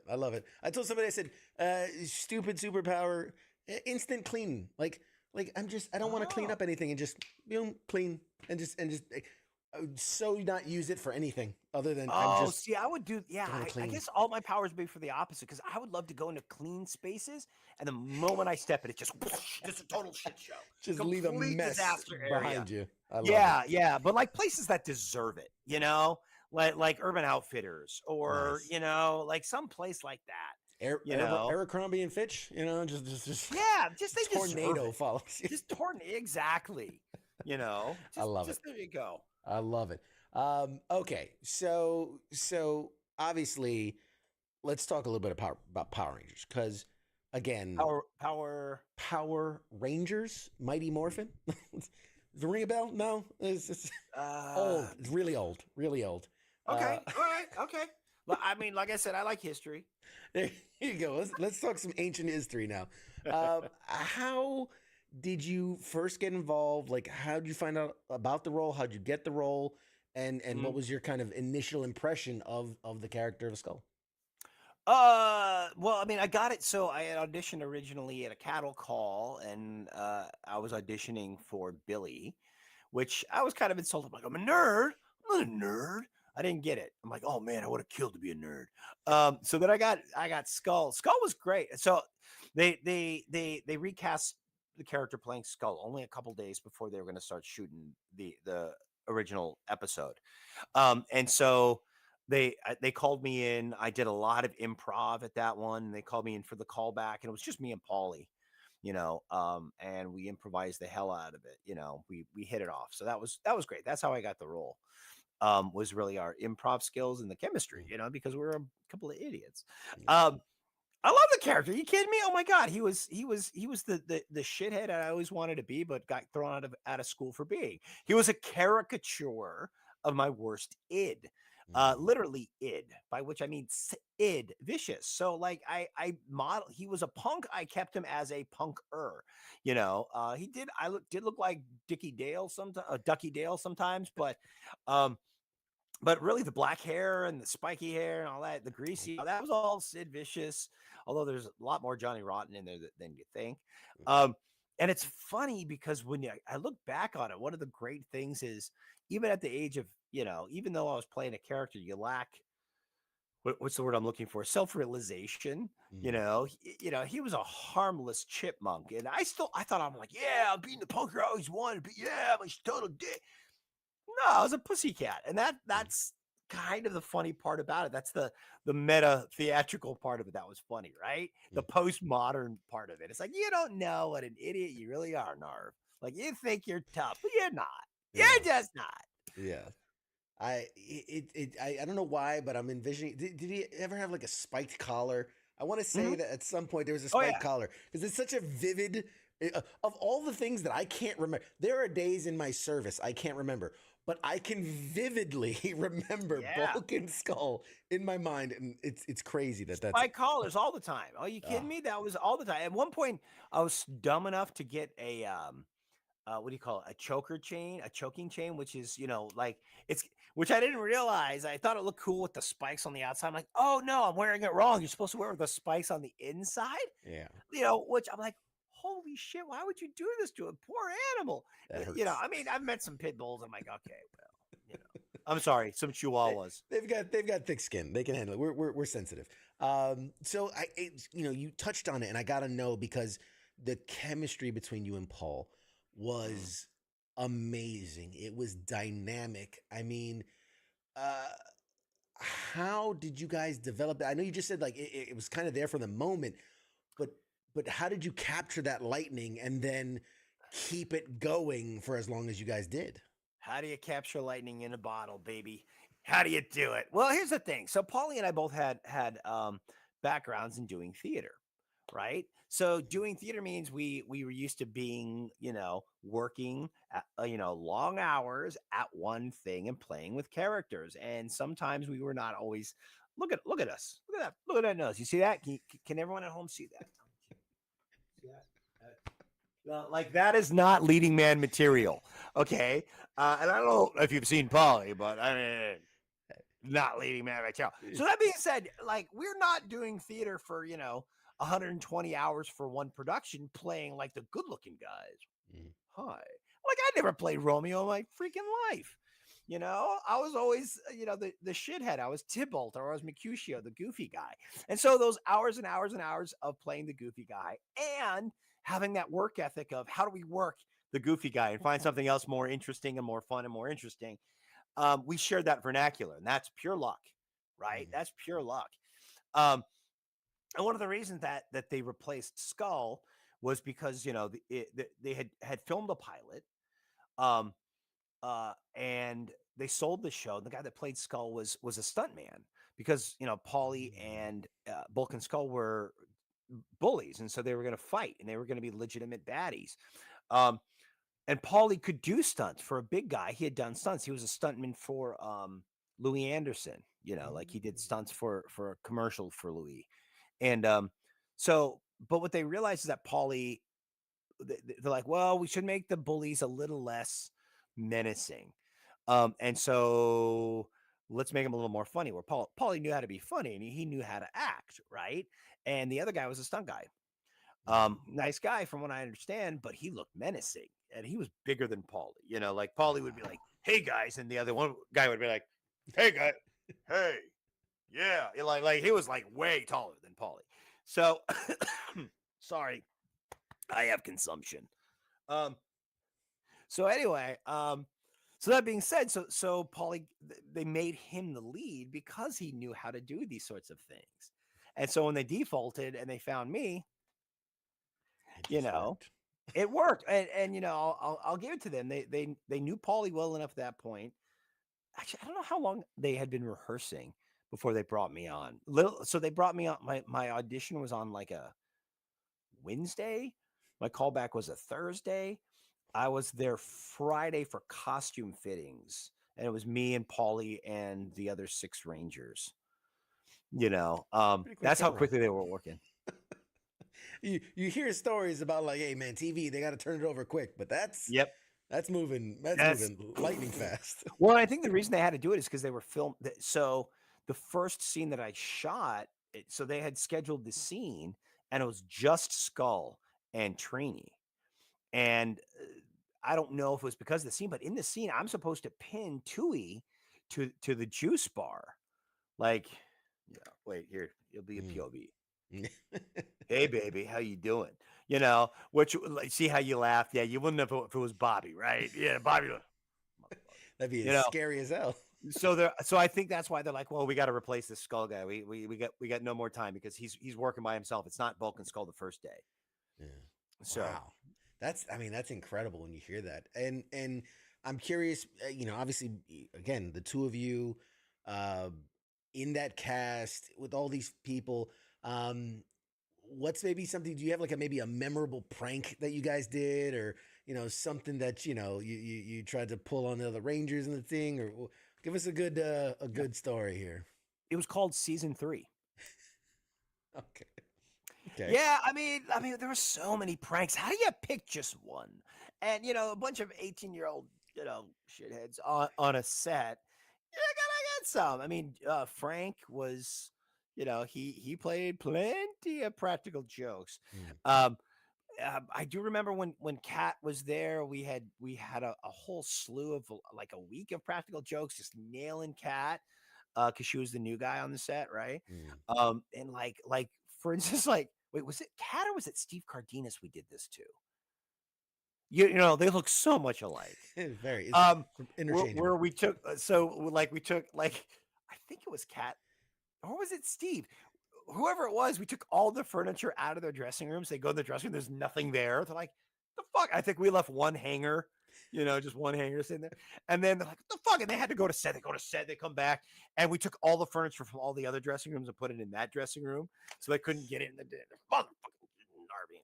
Fryer. Oh, it must have been a joy to work with. Oh, yeah. How the ADs didn't see it that way. Okay, so kind of the other side of the coin that I'm always curious about is this is something that went from nothing, from not even little known, unheard, and unknown, to one of the biggest things on the planet very quickly. How do you cope with that level of like sudden fame, sudden popularity? I would assume you can't go. Everybody knows what you look like, and like I'm sure this is easier in a day before social media and 24 hours of entertainment news cycles and all that. But still, I just remember seeing it everywhere, even in a time before social media. How did you cope with all that? Well, I learned you could put whiskey in your Cheerios. God, I hope that's not true. That's so sad. No, hell no, dude.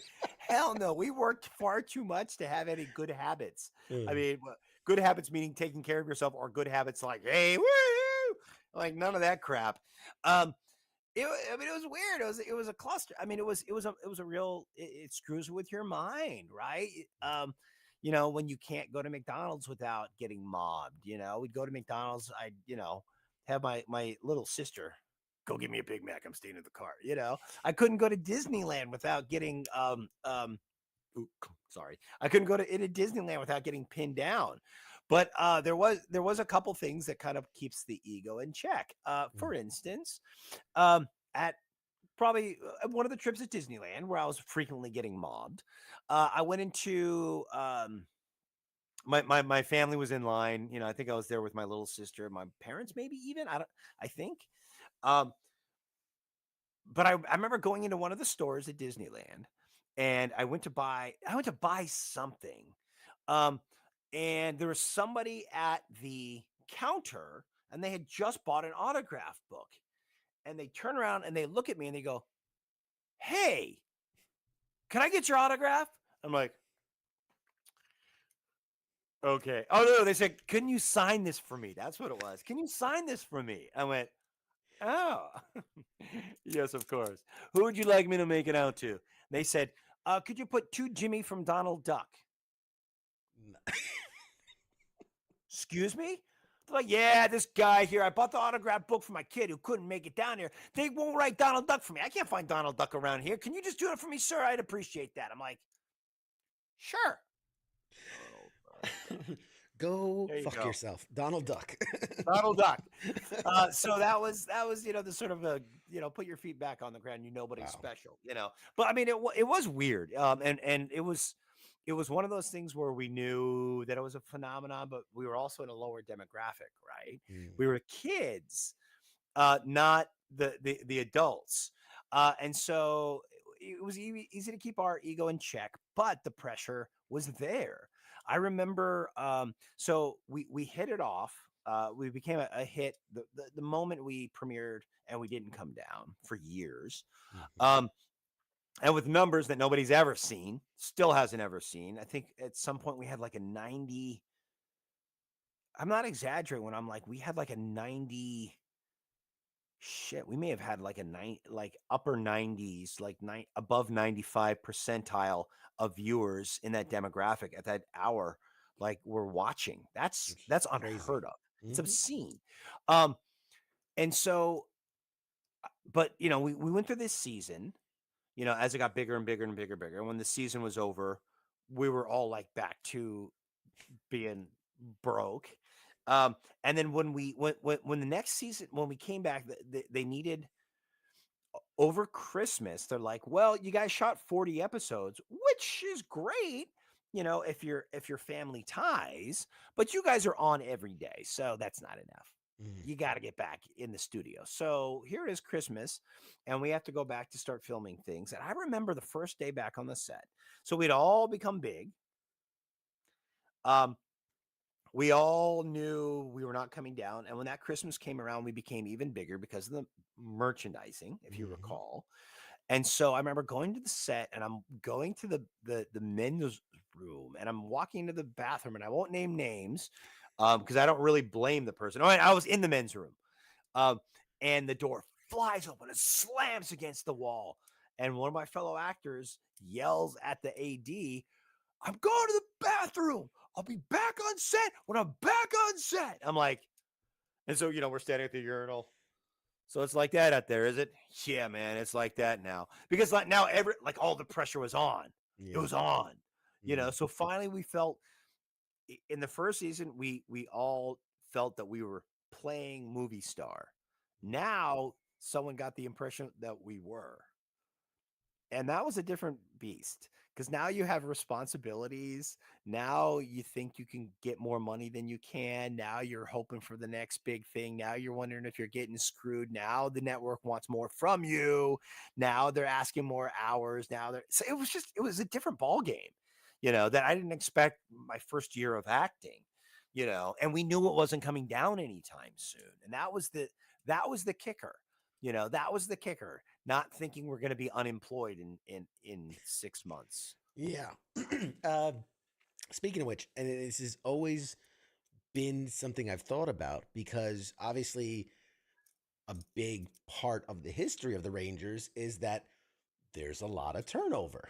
I mean, and a lot of that comes from the show that it's based on and how they did things. Was there a sense that you recall, again, don't have to name names, but was there a sense of like our days are numbered or like when in the process our days are numbered. When in the process did they realize like, wait a minute, we're going to get replaced very quickly because right. If you gave if you gave a dirty look to David Yost, you were gone. I'm just kidding. I had to go through my head which Ranger I was going to pin that on. I'm like, am I going to do that to Amy Jo? Nah, I've done Amy Jo jokes. That's should I do it to? I don't want to. Okay. Yeah, David seems like one of those guys.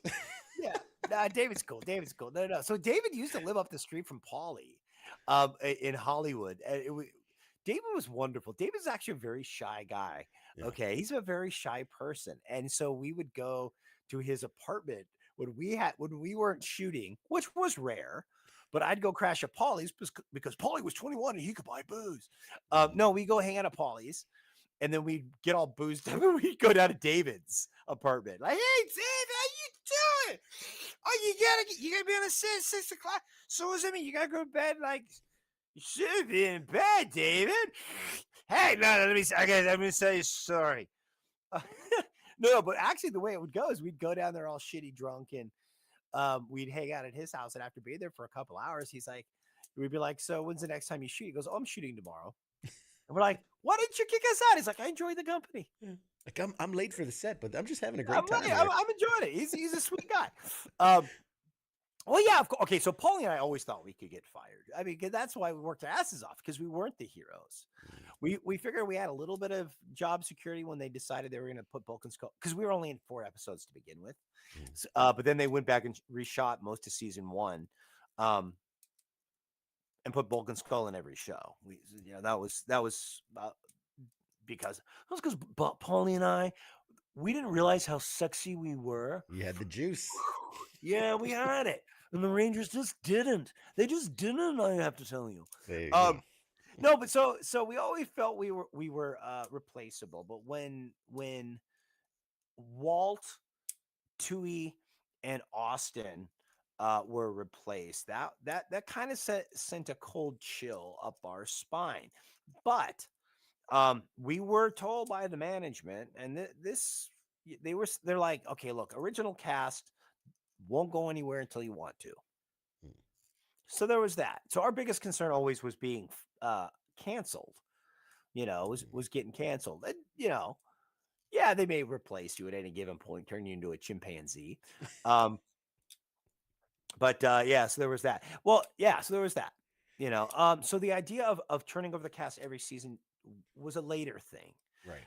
This is American TV. And it's true that Saban they walked a fine line. They wanted the product to be big, not necessarily the characters. Mm-hmm. So not necessarily the paychecks. Yeah. I said it's like working for the government. You know what I'm talking about, don't you? Let me tell you something. Was there ever any? I want to be sensitive about this. Do you ever? No, you don't. No, you don't. Do you ever wish like you got a chance in the costume? Like, was there ever like I was like Ranger envy? Like, did you ever want to morpher? Did you ever want to swing around a weapon? I mean, yes, I would frequently slip into Jason Frank's spandex. Is that what you're saying? Is that what you're saying? I mean, of course, we always wanted to be heroes because what 20-year-old doesn't want to be the hero? But at the same time, we knew we had the best gig. Those guys had to behave themselves. We didn't. The more we were asked, complete jackholes, the better off we were. So we knew we had the best gig. When I say, for instance, that Jason Frank had a sense of humor, people are like, really? Well, of course, that poor bastard wasn't allowed to show it, right? Neither was Austin, neither was Steve, neither was Johnny. And Johnny's got a great sense of humor, right? They weren't allowed to show that aspect of themselves. So, it was better to be Bulk and Skull always. Well, I know when in doubt, be Bulk and Skull. Yes, I know a lot of actors will always say it's way more fun to play the villain, right? The hero is so straight and laced and. Yeah, they can only screw up. And if you're already a screw up, there's nowhere to go but up. Something about the original series and probably for the first couple of years too that always amazes me when I look back at it is it wasn't just a show. Like they put you guys out there. Like I remember like the touring of the malls and like when that was a thing, and they put these guys in show spectaculars, and they're in the costumes. They did like a touring, it was really kind of a stage production. Yeah. Tony Oliver wrote it that toured all across the country for Power Rangers, and they did make us do a bunch of appearances. I don't remember ever doing a mall appearance, but we probably did. We did appearances at Dare events, and they really and part of it was that they didn't know what to do with a major act that was for kids. So they're like, well, we'll just throw them out there, make them do whatever, dance, monkey dance. that by the way, that's supposed to be my squeeze box, but it sounded like a monkey. I'll go with it. Sure. There you go. Yeah, that was a donkey. They made us pull carts. It was horrible. It was brutal. You ever see Pinocchio? It's crazy. I can't fathom any other. The cast of Breaking Bad. Yeah, we're gonna have you guys do live performances at your local Dairy Queen. Although, what's his name? Oh, what the hell's his name? Oh my God, I feel Which terrible. one? It's late here. But he was one of the monsters du jour. Yes, Bryan Cranston. Cranston, that's it. That's where Billy gets his last name. Billy Cranston comes from that. Yeah, He's from Cranston. Yeah, that's true. But, it's crazy, and I remember he hid his identity because he didn't want to be associated. He's like he went under a pseudonym and whatnot. Oh my God, we're already at an hour, dude. I have so many. Let me ask you one more thing. Let's do a lightning round. Super fast lightning round. Okay. You do a lot of convention appearances. You link up with other cast members from the past. Give me what's the craziest fan experience interaction you've had at a convention? No comment. I'm gonna say no comment. There's too many of them. No comment. Okay, you're signing certain body parts. I mean, I got better stories before the convention circuit when I was a young single guy, but we won't go into that. Gotcha. We'll talk in the break. Talk on the break. I'm curious because a character like this obviously is so I don't want to say one dimensional, right? Originally, like he was he was who he is. Two-dimensional, yeah. How do you deal with the stereotypes and assumptions that people connect that character to who you are as a person? Well, clearly it bothered me. Otherwise, I wouldn't have run out and get a doctorate, right? No, come Dr. Narvy. Doctor, I'm a doctor for crying out loud. I do Shakespeare. Overcompensating Like much, I'm compensating for some stuff, right? Like I've got issues. I got issues. Fair enough. Fair enough. Speaking of your credentials, and I had so many questions that I wanted to ask you just about your wonderful career in academia and whatnot. Is there something that you unique that you bring from your past experience into your work as a scholar and teaching? Yeah, I mean it's process. First, it's process, but it's also I train actors, so you have a process. Enjoy the process. The process creates a better product. The process. It's not about doing a performance. It's about having a good process. Let the performance take care of itself. Take care of the people around you. Learn what people are doing around you. They're not there to support you. You're there to support them as an actor. Okay, you're working on a team. Whether that team is a film crew or a stage crew, you're working with them. Also, pop culture can be just as important as Shakespeare, and it is. It's one of the things that allows us to thumb our nose at convention, become who we are. And if we don't see ourselves on back in the books, we need to create new films and books and TV shows that show people like us. So those are the big takeaways. Outstanding. Fucking, we're clipping that. We're putting that on social media. Last one. How do you balance personal and professional life? And then, what are some of the challenges and joys of being a husband, being a father, and a scholar, and a OG legacy guy? Like, it's hard to balance all the above. I mean, obviously being a family guy is something that is the most rewarding. It sounds so douchey when you say it, but it's true. When I work my ass off and I don't see my kids for weeks at a time, there's nothing more that I want to do than just sit on the couch and do nothing and hang out with them. So it's tough to balance, and I'm trying to find balance. And when I figure it out, I'll let you know. So there's that. So when you go away to do it, I did a project with Johnny. Can I plug the project? That's the next thing, is you're gonna get to plug whatever you want. Okay, so I'll finish the sentence. So yeah, it's tough to do all the above, and you have to wear different hats, and you have to be a different person for each group. So there's a little bit of skull in every Shakespeare lecture I do, and there's a little bit of Shakespeare in every Comic-Con I show up for, and my poor kids have to deal with Macbeth all the time. And it's tough to bring that baggage home all the time. It was tough when I did McVeigh. Like to bring that home every night was brutal, which is one of the reasons I got so into my boxing, because I'm like, the next role I did was Macbeth, and I didn't want to bring that home like I did McVeigh. I can't imagine. One last thing is you get these actors who are very famous lines and are quotable. People shout at you in the street. I'm curious, like, as Skull, what's like the weird thing that people yell at you or they want you to say? They want me to do the laugh.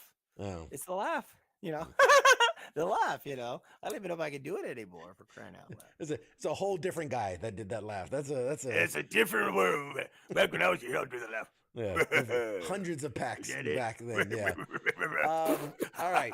With that, which, by the way, we have to have you back eventually, because there's so much more to dive into about your career. And again, I'm super fascinated about the choice to go the educator route and the PhD. I can't. It's your job. I think if you believe in your art, at some point, I know I use the term lightly when I'm talking about Skull, but if you believe in what you do, at some point, it's your job to teach it to the next generation. It's your duty.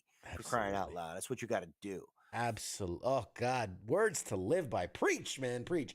Go ahead. Take as much time as you need. Plug anything. I want everyone to see what you're doing, and so social medias and then projects you want to. I'm on Instagram at Jason Narvy. I think I'm on the other stuff, but I don't check it, so don't go there. You'll find me on Facebook too. I've got a couple ones. I don't have underwear on there. Okay, so I just looked down and I saw it sitting there. Okay, here's the next big thing, and I don't know the drop date, to be honest. Okay. So we just completed Vox Rocket Studios, who I sometimes produce and act for. Or actually, I should say I always produce for them, but I sometimes act. So Johnny just finished directing a film for us that we just named Spades.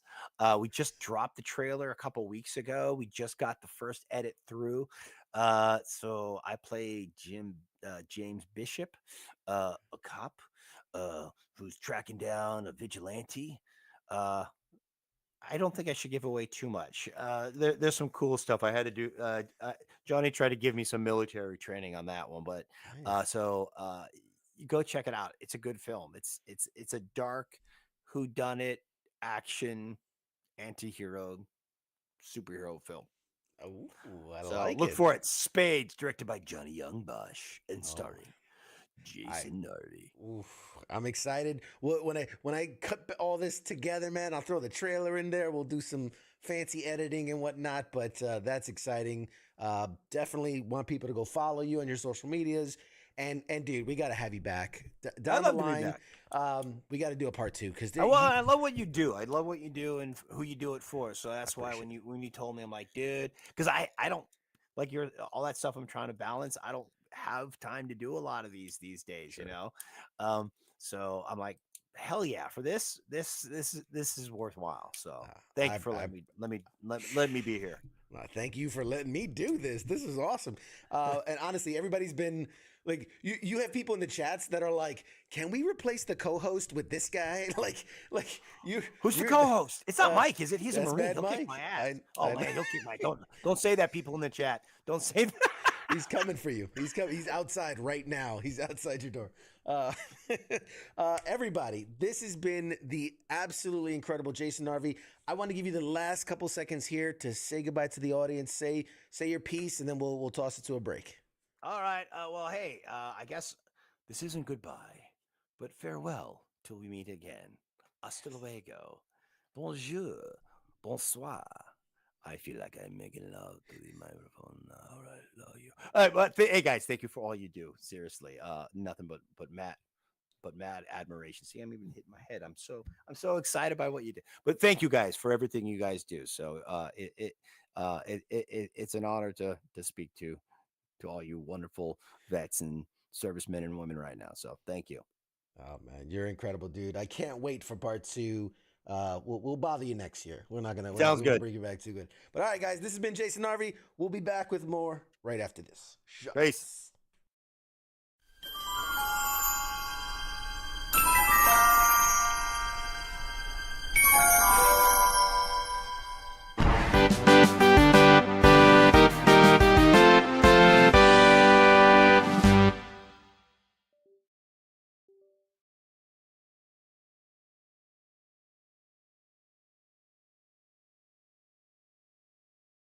You're listening to the sounds of WTF Nation Radio.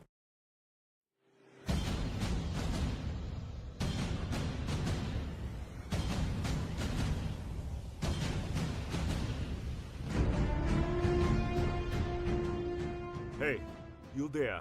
Yeah, it is right, you. Let me ask you something, right? Where the hell do you think that you're going? Oh, would you think because the show is going to commercial that means you get to just walk away? Well, CQ asked me to pass on the little message, alright? And it says, I'll be back.